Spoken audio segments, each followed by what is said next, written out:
السلام علیکم دوستو، میں ہوں سالک مجید. آپ دیکھ رہے ہیں جیو پاکستان ویڈیوز. آج ہے 25 اکتوبر 2025. امید کرتا ہوں کہ آپ سب خیریت سے ہوں گے. اللہ تعالیٰ آپ کو اسی طرح ہنستا ہوا مسکراتا ہوا رکھے، اپنے حفظ و امان میں رکھے. آپ سب پر سلامتی ہو. آج کچھ سیاسی خبریں ہیں، کچھ کھیلوں کی خبریں ہیں، کچھ شوبز کی خبریں ہیں اور ان پہ بات کریں گے. لیکن شروعات پولیو کے حوالے سے کرنا چاہتا ہوں کہ پولیو کا عالمی دن منایا گیا اور کافی اچھے پروگرام ہوئے ہیں اور پاکستان کو بہت ضرورت ہے کہ پاکستان جلد از جلد پولیو کے مسائل سے باہر نکل آئے. وزیر اعظم شہباز شریف صاحب نے تقریب سے خطاب کیا. ان کا کہنا تھا کہ پولیو ورکرز کی محنت سے اور عوام کے تعاون سے بہت جلد پاکستان پولیو سے نجات حاصل کر لے گا. اور انہوں نے اس عزم کا اظہار کیا کہ ہم اپنے پولیو ورکرز کو، جو فرنٹ لائن واریئرز ہیں ہمارے پولیو وائرس کے خلاف، ان کی بھرپور حوصلہ افزائی بھی کریں گے، ان کی حفاظت کے لیے اقدامات بھی جاری رکھیں گے اور سب مل کر پولیو کا خاتمہ کریں گے. 2 خبریں میں اس حوالے سے شامل کرنا چاہ رہا ہوں. پہلی خبر جو ہے وہ بلوچستان سے ہے.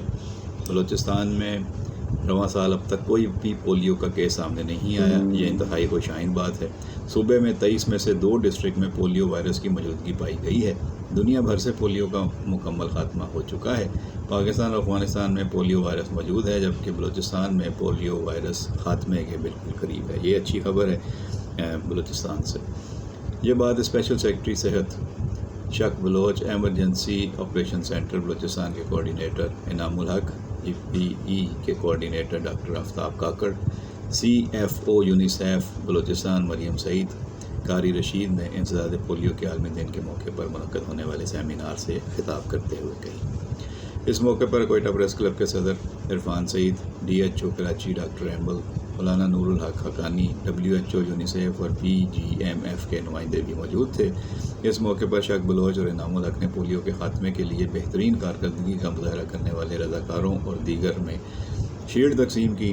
اسپیشل سیکرٹری صحت نے کہا کہ چاگی کے ریگستانوں سے لے کر ذوب کے پہاڑوں تک پولیو کے ورکرز سردی اور گرمی میں بچوں کو پولیو سے بچاؤ کے قطرے پلانے کے لیے کام کرتے ہیں، جن کی محنت کی بدولت رواں سال بلوچستان میں کوئی بھی پولیو کا کیس سامنے نہیں آیا. یہ اللہ کا بڑا شکر ہے. یہ سب حکومت بلوچستان کی پالیسی اور پارٹنرز کی کوششوں کی بدولت ممکن ہوا ہے.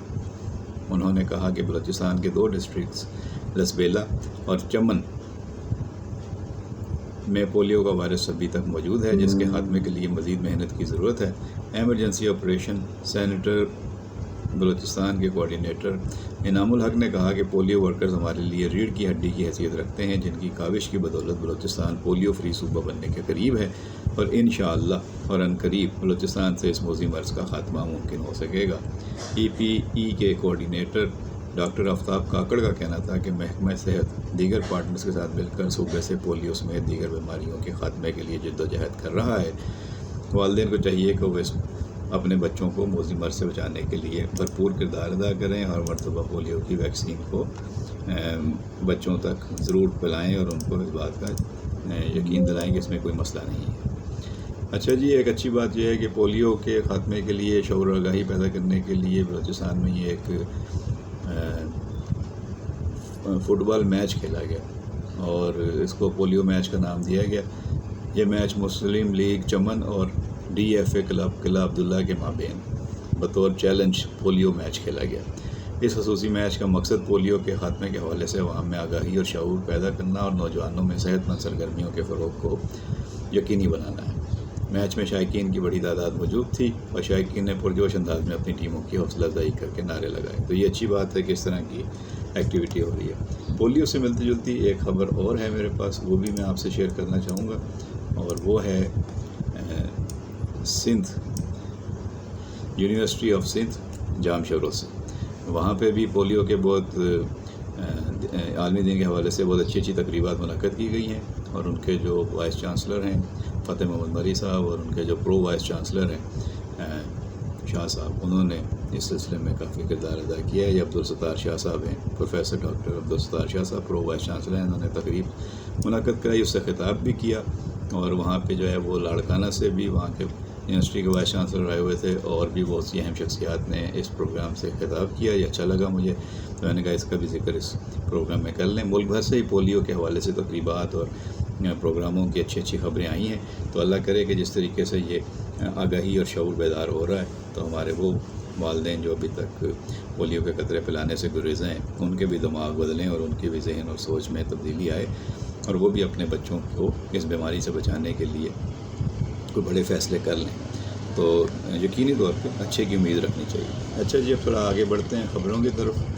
روٹین کی خبر میں آج پاکستان اور افغانستان میں مذاکرات کا دوسرا دور استنبول میں ہوگا. سب کی نظریں اس پر لگی ہوئی ہیں کہ یہ جو عارضی جنگ بندی ہے یہ مستقل پائیدار کیسے ہو سکتی ہے. دوحہ اور قطر میں جو مذاکرات ہوئے تھے وہ پہلا راؤنڈ تھا اور دوسرا راؤنڈ جو ہے وہ استنبول ترکیے میں ہونا ہے. تو یہ ترکیے اور قطر کی معاونت سے اور ان کی وجہ سے ہی عارضی جنگ بندی ہوئی ہے طالبان کی طرف سے، اور انہوں نے پاکستان کے ساتھ جو ہے مذاکرات کا دوسرا دور استنبول میں کرنے پر آمادگی کا اظہار کیا تھا. اس میں اب پاکستان اپنی شرائط کے ساتھ اور اپنی کچھ باتوں کو منوانے کے لیے وہاں پہ جائیں گے. ہمارے آج کے مذاکرات میں لوگ اور ان کی طرف سے بھی کچھ چیزیں سامنے آئیں گی. امید کرنی چاہیے کہ یہ چیزیں بہتر ہوں گی. 11 اور 12 اکتوبر کی درمیانی شب افغانستان سے طالبان حکومت کی سیکیورٹی فورسز نے پاکستان پر بلا اشتعال فائرنگ کی تھی، جس پر پاک فضائیہ نے منہ توڑ جواب دیا تھا. اس کے بعد سے یہ سارے مسئلے عالمی دنیا کی توجہ کا مرکز بنے تھے. ٹرمپ نے بھی کہا تھا کہ مجھے اس کی اطلاعات ملی ہیں اور میں بھی اس جنگ کو ختم کرانے کا کردار ادا کروں گا. اچھا جی، افغانستان سے ایک اور خبر ہے. زران کے پانی کے وسائل پر انہوں نے جو ہے وہ کنٹرول حاصل کرنے کے لیے ایک ڈیم بنانے کی منصوبہ بندی کی ہے. ڈیم بنانے کا اعلان کیا ہے جس کا براہ راست اثر پاکستان پر پڑے گا. پاکستان میں آنے والے ایک دریا پر انہوں نے ڈیم بنانے کا اعلان کر دیا ہے، اور یہ کس طریقے سے پاکستان کو ہرٹ کرے گا یا نہیں کرے گا اس پہ جو ہے وہ بات ہو رہی ہے کہ یہ جو ڈیم ہے یہ کس طرح پاکستان کے اوپر اثر انداز ہوگا. بہرحال جب اس پہ بات ہوگی آگے جا کے مذاکرات میں تو شاید یہ مسئلہ بھی اٹھایا جائے. آج اچھی خبر یہ ہے کہ PIA کا 5 سال بعد برطانیہ کے لیے فلائٹ آپریشن آج بحال ہو گیا ہے، اور آج سے Pakistan airline international airline کی پروازیں جو ہیں وہ برطانیہ کے لیے روانہ ہو سکیں گی.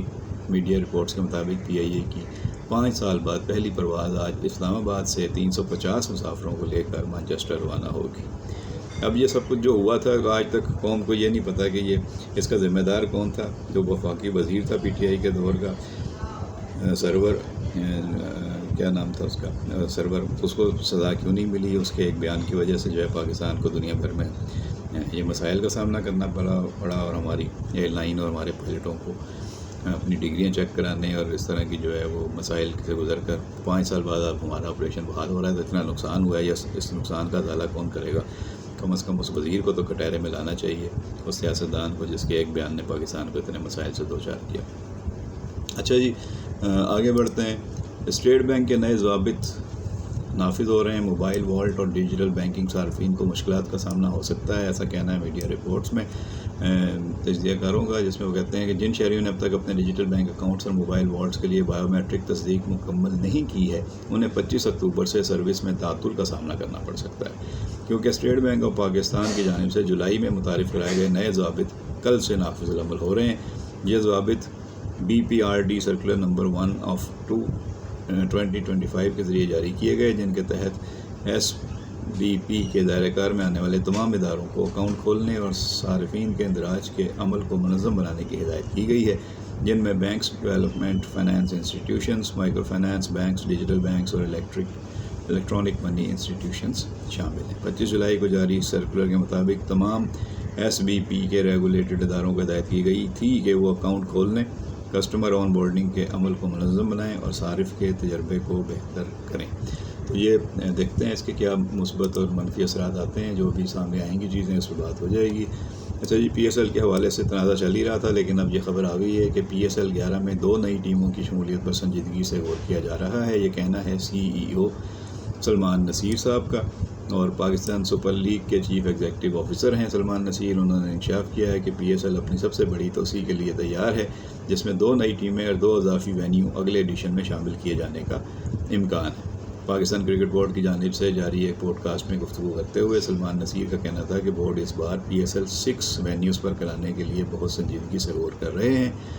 مزید کہا کہ انشاءاللہ HBL PSL 11 اس بار 6 وینیوز پر کھیلا جائے گا. انہوں نے بتایا کہ پشاور کا عمران خان اسٹیڈیم تقریباً تیار ہے، جو پہلے ارباب نیاز اسٹیڈیم کہلاتا تھا، تاہم بین الاقوامی معیار کے میچز کے لیے کچھ آخری اپ گریڈز کی ضرورت ہے ہم یقینی طور پر کوشش کر رہے ہیں کہ یہ PSL 11 کے لیے تیار ہو۔ تو یہ دیکھیں، ایک طرف اس علی تنیم کا جھگڑا چل رہا ہے بورڈ سے، اور دوسری طرف بورڈ اپنے نئے راستے چن رہا ہے۔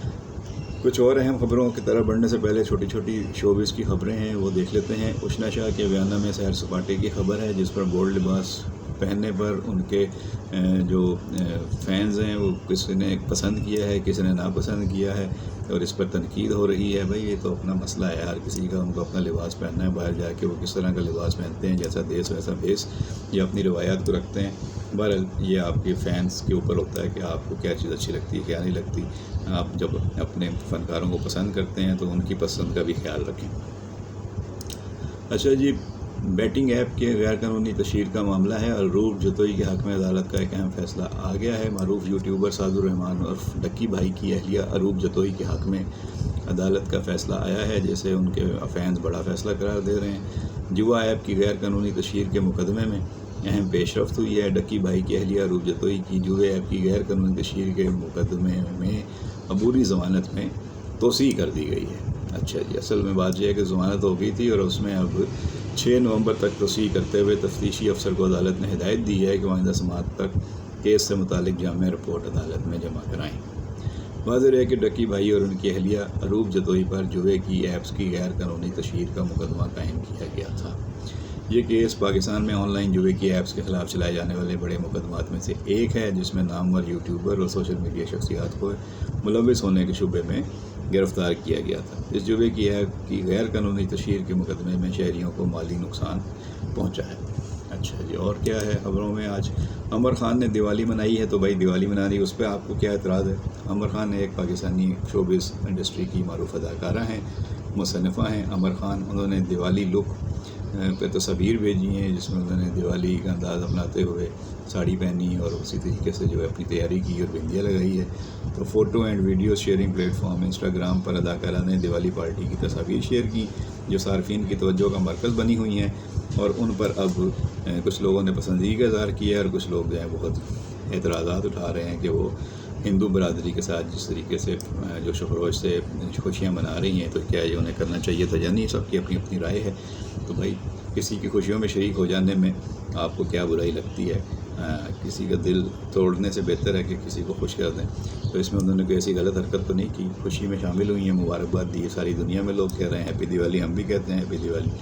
تو سب لوگوں کو انسانیت کے حساب سے سوچنا چاہیے، اور ہر کوئی دوسرے انسان کی خوشی میں خوش ہونا چاہیے، اس میں کوئی ایسا مسئلہ نہیں ہے۔ دوسروں کو بلا وجہ جو ہے وہ ناراض کرنے کا کیا فائدہ؟ خوش رکھیں، خوش رہیں، خود بھی خوش رہیں، دوسروں کو بھی خوش رکھیں۔ ہاں، ایک اور خبر ہے ساڑی کے حوالے سے یاد آیا کہ ہیرا مانی کی بولڈ ساڑی، سوشل میڈیا پر طوفان برپا۔ اب میڈیا پہ خبریں بھی ہمارے شوبز رپورٹر ایسے ہی بناتے ہیں کہ جی پاکستانی ڈرامہ انڈسٹری کی معروف اداکارہ، گلوکارہ اور میزبان ہیرا مانی ایک بار پھر سوشل میڈیا پر اپنی بولڈ تصاویر کے باعث شدید تنقید کی زد میں آ گئیں۔ بھائی یہ آرٹسٹ ہیں، ان کا یہی کام ہوتا ہے، کردار کے حساب سے بھی یہ اپنا ڈریسنگ کرتی ہیں، اور ویسے بھی ان کا جو ان کا شوق ہے، تو جو ان کو پسند ہے اس طرح کا اگر یہ لباس زیب تن کرتی ہیں یا کہیں باہر جاتی ہیں گھومتے پھرتے، تو ان کی زندگی ہے، ان کی مرضی ہے، ان کو گزارنے دیں۔ ہیرا مانی نے ڈراموں دو بول، کشف، سن یارا اور میرے پاس تم ہو جیسے مقبول پروجیکٹس میں اپنی اداکاری کے جوہر دکھائے۔ حالیہ دنوں میں ڈراموں میں سن میرے دل، ڈائن اور شر پسند میں نظر آ رہی ہیں۔ گزشتہ کچھ عرصے سے ہیرا مانی اپنی روایتی امیج سے ہٹ کر بولڈ انداز اپنانے کے باعث توجہ کا مرکز بنی ہوئی ہیں۔ وہ اپنے اکثر ملبوسات میں تصاویر شیئر کرتی ہیں جو سوشل میڈیا صارفین کے درمیان بحث چھیڑ دیتی ہیں۔ حال ہی میں انہوں نے فیروزی اور چاندی رنگ کی ریشمی اور جالی دار ساڑی زیب تن کی، جس کے ساتھ انہوں نے کڑھائی دار جیکٹ پہنی، جیسے کہ تصاویر وائرل ہوئیں۔ مزاحوں کی جانب سے سخت رد عمل سامنے آیا۔ بہرحال میں تو آپ کے نالج کے لیے یہ خبر شیئر کر دی۔ اس میں جو ہے کہ ہر آدمی کو اپنی آزادی ہے کہ وہ کیا پہننا چاہتا ہے اور کیا نہیں، اور جو فینز ہیں وہ کبھی خوش ہوتے ہیں اور کچھ فینز ہرٹ ہوتے ہیں، تو فینز کو چاہیے کہ اپنے جو ان کے ہیروز ہیں، اسٹارز ہیں، ان کی خوشی کا بھی خیال رکھیں۔ اچھا جی، شیر افضل نے دعویٰ کیا ہے کہ 25 نومبر کو عمران اور اسٹیبلشمنٹ کی ڈیل ہو گئی تھی۔ تحریک انصاف کے سابق رہنما شیر افضل مروت نے دعویٰ کیا ہے حکومت اسٹیبلشمنٹ اور پی ٹی آئی کے سربراہ عمران خان کے درمیان گزشتہ سال 25 نومبر کو ایک ڈیل طے پا گئی تھی، مگر رینجرز واقعے کے بعد سب کچھ ختم ہو گیا۔ یہ ایک ڈیل تھی جس کے تحت عمران خان کو اگلی صبح رہا کیا جانا تھا۔ ایک نجی ٹی وی شو میں شیر افضل مروت کا کہنا تھا کہ مذاکرات 3 نومبر کو شروع ہوئے تھے۔ اس کے لیے 4 رکنی کمیٹی بنی تھی جس میں علی امین گنڈا پور، بیرسٹر گوہر محسن نقوی اور رانا ثناء اللہ شامل تھے۔ بعد میں ایک موقع پر میں بھی شامل ہو گیا۔ شیر افضل مروت کے مطابق حکومت اسٹیبلشمنٹ اور پی ٹی آئی کے درمیان کچھ باتوں پر اتفاق ہو گیا تھا جن میں عمران خان کی رہائی بھی شامل تھی۔ وزیر داخلہ نے بیرسٹر گوہر اور بیرسٹر سیف کو اپنا طیارہ دیا تاکہ وہ مزید وضاحت کے لیے ملاقاتیں کر سکیں۔ اب یہ شیر افضل مروت کہہ رہے ہیں کہ ان کی حد تک اس بات کو جو ہے وہ وزن دیا جا سکتا ہے، لیکن جو سیاسی تجزیہ نگار ہیں کوئی بھی اس بات سے یقین اتفاق نہیں کرتا ہے کہ جی عمران خان کی رہائی کا فیصلہ کسی وقت ہوا تھا۔ ہاں، یہ پی ٹی آئی کو اور پی ٹی آئی کی قیادت کو انگیج کرنے کے لیے اسٹیبلشمنٹ کی طرف سے اس طرح کے جو ہیں وہ سگنلز دیے جاتے رہے ہیں مختلف اوقات میں، لیکن اگر رہائی مقصود ہوتی تو رہائی ہو چکی ہوتی۔ رہا کرنا مقصود نہیں تھا کیونکہ حالات ایسے نہیں تھے کہ عمران خان کو رہا کر کے کوئی ملک کے لیے کوئی بہتر کام ہوتا، مزید ملک کو مزید مسائل سے دوچار ہونا تھا، اس لیے بھی فیصلہ نہیں ہو سکا۔ باقی معاملہ عدالتوں میں ہیں، عدالتوں کے معاملوں پہ ہم بات نہیں کر سکتے، عدالتیں ہی فیصلہ کریں گے۔ اچھا جی، کراچی سے کروڑ پتی چور گھریلو ملازم نکلا، بینک اکاؤنٹس بلاک کرنے کا فیصلہ کیا گیا ہے۔ کراچی کے علاقے ڈیفنس سے چوری کے الزام میں گرفتار گھریلو ملازم کروڑ پتی نکلا۔ تحقیقات میں حیران کن انکشافات سامنے آ گئے۔ 45,000 روپے ماہانہ تنخواہ پانے والے ملازم کے کروڑوں کے ثاثے نکل آئے۔ معلوم ہوا کہ وہ 4 بینک اکاؤنٹس کا مالک بھی ہے۔ پولیس کے مطابق ملزم نے چوری کی رقم سے کراچی کے پوش علاقے میں فلیٹ، ہری پور اور اسلام آباد میں پلاٹس خرید رکھے تھے۔ بینک اکاؤنٹ سے 1,86,00,000 روپے ٹرانزیکشن کے ثبوت بھی مل گئے۔ ملزم کی نشاندہی پر برآمد سونے کی مالیت 1.25 کروڑ روپے کے لگ بھگ ہے۔ ملزم نے چوری کی رقم سے ایک مسافر وین بھی خریدی ہے جو اسلام آباد سے ہری پور چل رہی ہے۔ 8 سال کی ملازمت کے دوران ملزم نے معمر جوڑے کے بینک اکاؤنٹس، لاکر سمیت ہر جگہ تک رسائی حاصل کی۔ بزرگ جوڑے کو بیرون ملک مقیم بیٹا اور بیٹی ماہانہ بھاری رقم بھیجا کرتے تھے۔ پولیس حکام کا کہنا ہے کہ ملزم کے بینک اکاؤنٹس بلاک کرانے اور ٹرانزیکشنز کی معلومات حاصل کرنے کا فیصلہ کیا گیا ہے۔ تفتیشی حکام کے مطابق ملزم کو کراچی ڈیفنس کے رہائشی عمر رسیدہ جوڑے نے 8 برس قبل ملازمت پر رکھا تھا۔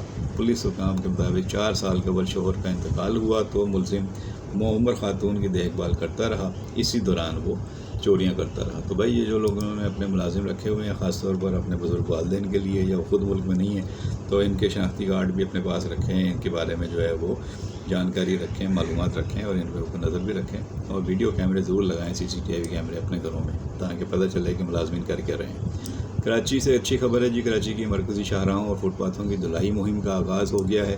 میئر کراچی مرتضیٰ وہاب نے ہدایت کی ہے کہ شاہراہوں اور پیدل چلنے والے راستوں کی صفائی دھلائی کا کام شروع کر دیا جائے۔ انہوں نے Sindh solid waste management board کو یہ صفائی کا کام کرنے پر مامور کیا ہے، خود بھی انہوں نے اس کام میں حصہ لیا ہے اور مختلف ٹاؤنز میں اب یہ کام شروع ہو گیا ہے اور ان کا یہ کہنا ہے کہ یہ جتنے بھی اشتہارات لگے ہوئے ہیں دیواروں پر ان کو ختم کیا جائے، چاکنگ جو ہوئی ہے وال چاکنگ اس کو، اور یہ ناپسندیدہ نعرے بھی ہوتے ہیں، اس میں بہت ساری ایسی باتیں ہوتی ہیں جو خواتین بھی گزرتی ہیں، بچے بھی گزرتے ہیں، ان کے لیے بھی اچھی نہیں ہوتی، تو یہ نہیں ہونی چاہیے وال چاکنگ، اس کا شہری انتظامیہ نے نوٹس لیا ہے، اچھی بات ہے۔ کراچی پولیس کی حراست میں دم توڑنے والے نوجوان کی لاش پر تشدد کے نشانات پائے گئے ہیں، اس حوالے سے ایک مسئلہ چل رہا ہے۔ عرفان کو بدھ کی صبح حراست میں لیا گیا تھا۔ پولیس اہلکار عرفان کی لاش لے کر بدھ کی شام 7 بجے جناح اسپتال پہنچے، لیکن MLO نے پوسٹ مارٹم کرنے سے انکار کر دیا۔ اس معاملے میں اب دیکھنا ہے کہ کیا ہوتا ہے، کیونکہ یہ نوجوان عرفان کی لاش پوسٹ مارٹم کے وقت 36 گھنٹے پرانی پائی گئی، تو اب اس کے اوپر تحقیقات ہوگی، پتہ چلے گا کہ کون ذمہ دار ہے۔ مساوتی کمیشن کو خوردنی تیل اور گھی میں ممکنہ گٹھ جوڑ کی تحقیقات کا ٹاسک دیا گیا ہے۔ یہ بہت بڑا مسئلہ ہے پاکستان میں خوردنی تیل، اور اس سے بہت مسائل جنم لے رہے ہیں، اور اگر جو ہے وہ اس کے اوپر کوئی پروفٹ بنایا جا رہا ہے غیر قانونی طریقے سے تو اس کو چیک ہونا چاہیے۔ اور اس میں اب وفاقی وزیر محمد اورنگزیب کی زیر صدارت اقتصادی رابطہ کمیٹی کا اجلاس ہوا۔ اجلاس میں وفاقی توانائی کے وزیر منصوبہ بندی، وفاقی سیکرٹریز و اعلیٰ حکام نے شرکت کی۔ اعلامیہ کے مطابق مقامی حکومتوں کے انتخابات کے لیے 25 کروڑ لاکھ روپے کی منظوری دی گئی ہے۔ اس کے علاوہ سائنس اور ٹیکنالوجی پارک کے لیے بھی 2 ارب 50 کروڑ روپے کی منظوری دے دی گئی ہے۔ چلیں یہ تو اچھی بات ہے۔ مساوتی کمیشن کو خوردنی تیل اور گھی میں ممکنہ گٹھ جوڑ کی تحقیقات کا ٹاسک بھی دے دیا گیا ہے۔ وزیر خزانہ نے کہا کہ مہنگائی کنٹرول کرنے کے لیے تمام سفارشات پر